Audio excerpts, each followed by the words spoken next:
Chris, you were in Israel mere hours after the attacks of October 7th, many times since. I'm curious what your sense is of how the country has changed in the last year. Well, Adrienne, I think a year ago after October 7th, the people were totally shocked that their esteemed military and security services could have messed up so massively, could have totally failed.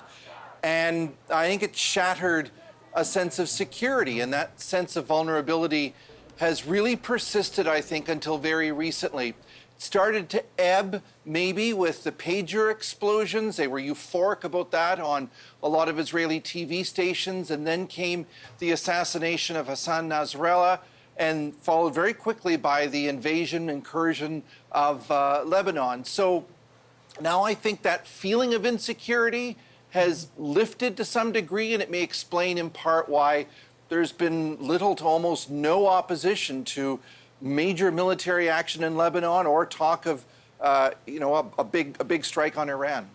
Let's talk about Lebanon for a second. Margaret, I remember us talking a year ago about the extent to which this conflict would further spill over into Lebanon. We're seeing that very much happen. You're there now. You were also there in the war with Hezbollah in 2006. This is bigger, right? And at a time when Lebanon is much more vulnerable. How acute is the fear there? It's very acute. The mood is extremely grim, dour. People are afraid that this country might not survive what's coming its way. The Lebanese Prime Minister, Mikati, said it is an existential threat. And there is a sense, particularly in Beirut, in the capital, because you've had this huge influx of people particularly from the south, of things being undone. It's just the city is used to opening and closing in times of war, but right now there's a sense of rawness and vulnerability to it. And of course, in times like this, the sectarian divides in this country kind of come up to the surface. People go back to their own communities, and there's a lot of suspicion on the streets because you have people coming from the south. The south is considered Hezbollah heartland. People here want to be open to their fellow Lebanese citizens, take them in. They don't want to see people sleeping outside on the street. But you're starting to see the Israeli airstrikes that have been hitting the Hezbollah suburbs, the southern suburbs.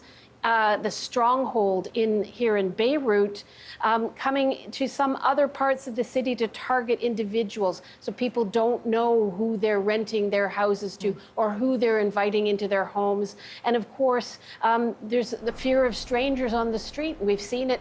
Journalists are having a hard time. We have to get permission from each neighborhood watch person if we want to even bring out our cameras. I know that both of you over the past year have looked at perceptions of Hamas amongst Palestinians.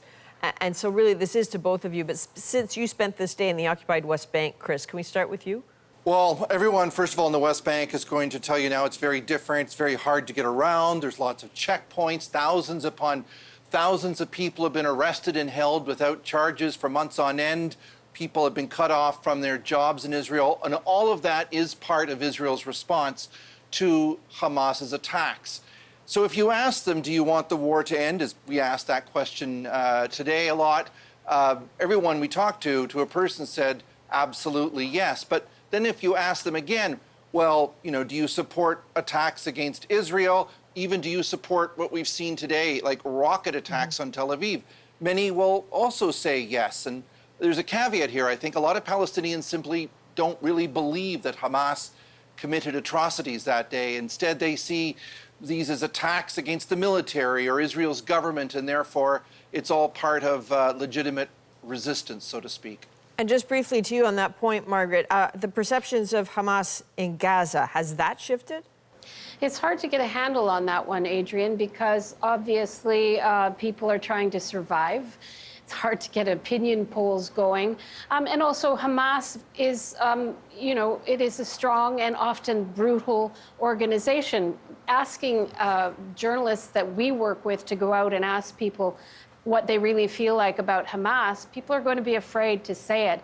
I would say that, historically, sometimes in the past, you would see support for Hamas being stronger in the West Bank than it has been in Gaza.